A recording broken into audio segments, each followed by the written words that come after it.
Sebelum saya menyampaikan, ada satu soalan sering saya terima lewat SMS, BB, lewat telefon. Masalahnya, sering saya menerima laporan dari jamaah, terutama ibu-ibu, termasuk juga dari wanita yang belum jodoh ya, belum berjodoh. Masalahnya apa? Merasa tidak tenang. Di rumahnya selalu merasa ada sesuatu berantakan, selalu ada masalah. Sama suaminya ada masalah, sama orang tuanya ada masalah, sama anaknya ada masalah, sama tetangga pun ada masalah. Dan dia berusaha semaksimal mungkin menjaga diri dan melindungi diri dari bermacam masalah, tapi tetap ada saja. Atau dalam dirinya sendiri merasa tidak tenang, ada was-was, merasa ada tergoda, ada gangguan, ada makhluk halus, ada bermacam-macam. Kira-kira apa obatnya untuk menyelesaikan masalah? Saya berikan, dan ini obat insya-Allah bermanfaat untuk semua. Tak usah panggil Habib, tak usah panggil Syekh, tak usah panggil Ustaz, tak usah panggil tukang dukun, tak usah panggil siapa-siapa. Anda sendiri laksanakan. Akan Allah Subhanahu Wa Taala merubahkan rumah kita insya-Allah menjadi tenang, adem, enak. Yang pertama, bawakan air dan isi dalam air itu garam. Air itu dicampurin dengan garam dan dibacakan dalam air itu Al-Fatihah 7 kali. Ayat 5 ayat pertama suratul Baqarah. Ayat Al-Kursi 7 kali. 3 ayat yang terakhir surat Al-Baqarah. Lillahi ma fis samawati wa ma fil ardh. Saya ulang lagi. Santai. Masih ada waktu, masih ada.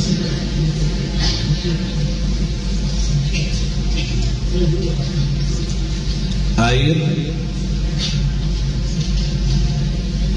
isi dengan garam dan dibacakan dalam air Al-Fatihah 7 kali.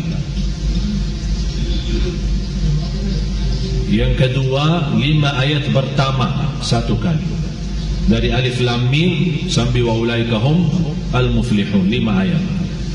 Yang ketiga, 7 kali ayat Al-Kursi. Yang keempat, 3 ayat yang terakhir suratul Baqarah. Lillahi ma fis samawati wa ma fil ardh wa in tubdu ma fi anfusikum sampai selesai. Yang keempat, 3 ayat yang terakhir suratul Baqarah. 284, 285, 286. Kemudian Qul huwallahu ahad 3 kali. Qul a'udzu birabbil falaq 3 kali. Qul a'udzu birabbin nas 3 kali. Kalau anda merasa masih asing, boleh ditambah air dan silahkan minum. Bisa diminum. Kalau anda merasa terlalu asing, belum kuat karena garamnya terlalu banyak, boleh ditambahin air. Ini satu untuk minum. Jelas? Yang kedua, bawakan emper besar, isi air dengan garam. Ini untuk mandi boleh. Bapak Ibu, ini serius saya bicara ya. InsyaAllah anda jumpa, InsyaAllah semua masalah dalam hati, dalam perasaan, dalam jiwa, dalam fikiran, InsyaAllah selesai. Emper besar, isi air dan campur dengan garam. Bisa bagi mandi. Ayat yang dibaca sesuai ayat yang saya sudah kasih tadi. Boleh. Bagaimana cara bacaannya? Bacaannya habis anda baca, tiup dalam bukan meludak ya, tiup saja. Tiup 3 kali boleh, 1 kali boleh, tidak masalah. Yang ketiga, berarti yang pertama minum, yang kedua mandi, yang ketiga ember besar isi air dan garam. Dan kalau biasa suka bersihin rumah kan, lap-lap, suka lap-lap kan? Pel? Udah, mulai hari ini kalau pel rumah, bagi air yang sudah tercampur dengan garam. Kenapa? Supaya meyakinkan garam itu di dalamnya ada energi positif, dan syaitan dan jin memiliki energi negatif. Jadi kalau kita bersihin rumah dan lap-lap rumah itu pel rumahnya dengan air dan tercampur dengan garam, syaitan tidak bisa masuk rumah itu. Apalagi kalau kita baca ayat Al-Kursi. Termasuk boleh mencucikan mobil kita, motor kita, boleh dengan bacaan seperti ini.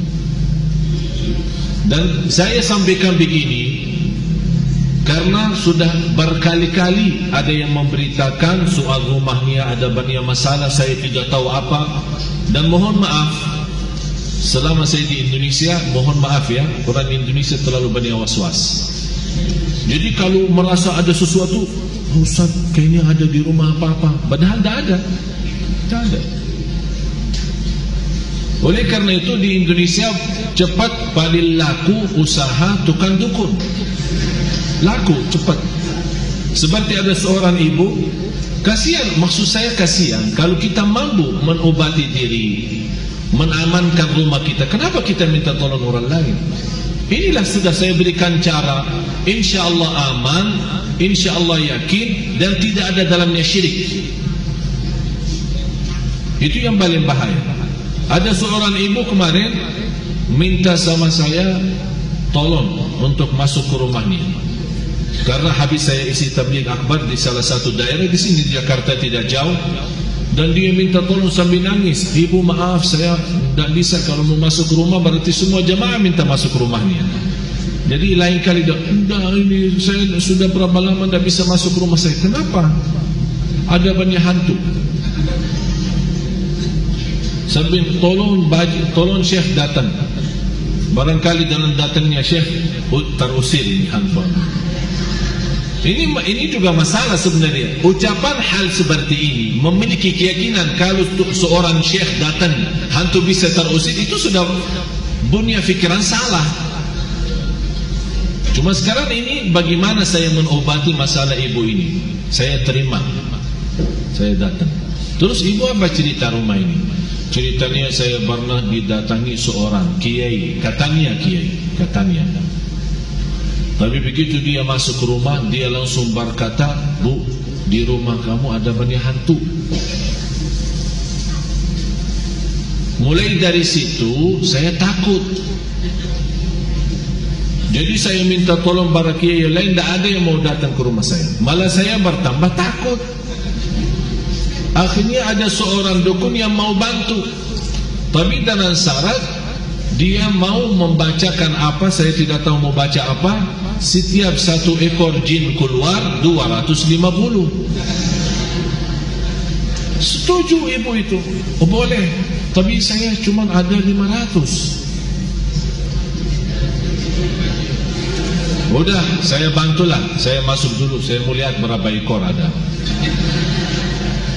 Masuk tukang ini apa namanya, dukun itu habis baca-baca apa, alhamdulillah ibu tidak banyak, cuma 5 aja.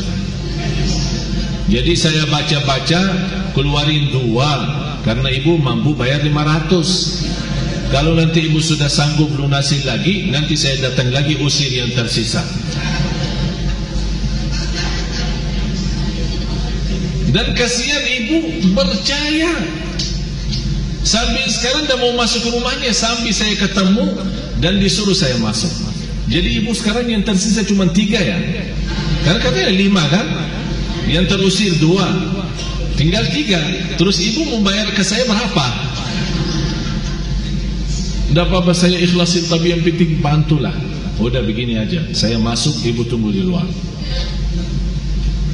Kalau dengar suara saya berteriak, berarti saya lagi berantem sama mereka. Terus saya masuk. Begitu saya masuk ke rumah, saya panggil ibu sini. Baru masuk ya, saya jujur saja tidak lihat apa-apa. Bu, saya sudah periksa rumahnya, aman. Begitu saya baca Al-Fatihah, kaget 3 jin itu keluar lari. Padahal tidak ada jin, tidak ada apa-apa. Terpaksa saya bohong supaya menghilangkan keyakinan dia yang sudah cukup parah, sudah lama. Alhamdulillah, baca 1 kali bu, sudah hilang semua. Terima kasih Syekh. Berarti aman sekarang, tidur.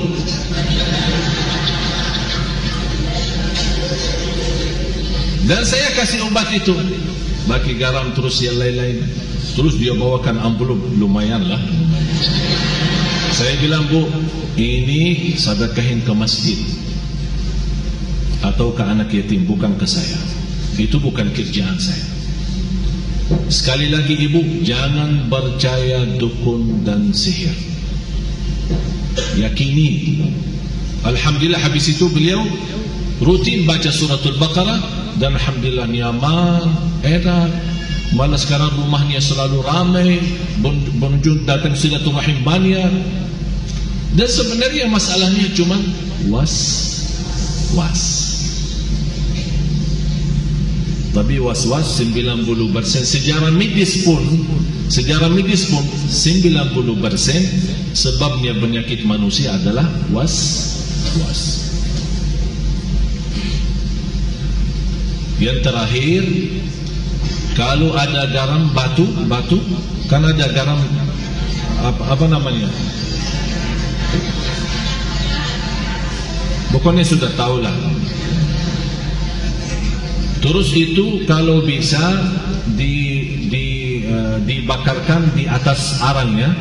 Kalau ada arang, ya, ditaruhkan garam itu, kemudian dicampur dengan habbatus sauda.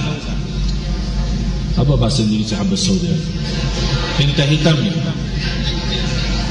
hitamnya. Hah? Udah habbatus sauda, semua sudah faham. Dan insyaAllah dengan asapnya, subhanallah, kalau kita coba, jangan takut. Pertama akan apa istilah? Meludak ya? Ada suara keras ya. Jadi jangan takut tuh dibom rumahnya, jangan takut. Ini insyaAllah dengan suara ini, subhanallah, jin dan syaitan semua lari, dah kuat. Dan insyaAllah apa yang saya sampaikan ini insyaAllah bermanfaat banyak. Ini semua Bapak Ibu ikhtiar. Tapi semuanya harus kalbu kita yakin kepada Allah subhanahu wa ta'ala. Dan itulah Allah subhanahu wa ta'ala memberikan, kata Rasulullah SAW, Allah menghalalkan bermacam cara obat, silahkan, kecuali berobat dengan cara syirik, tidak boleh.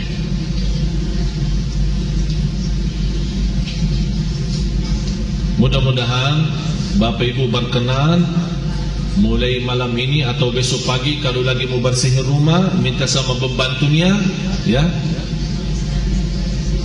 rumahnya itu bagi air sama garam.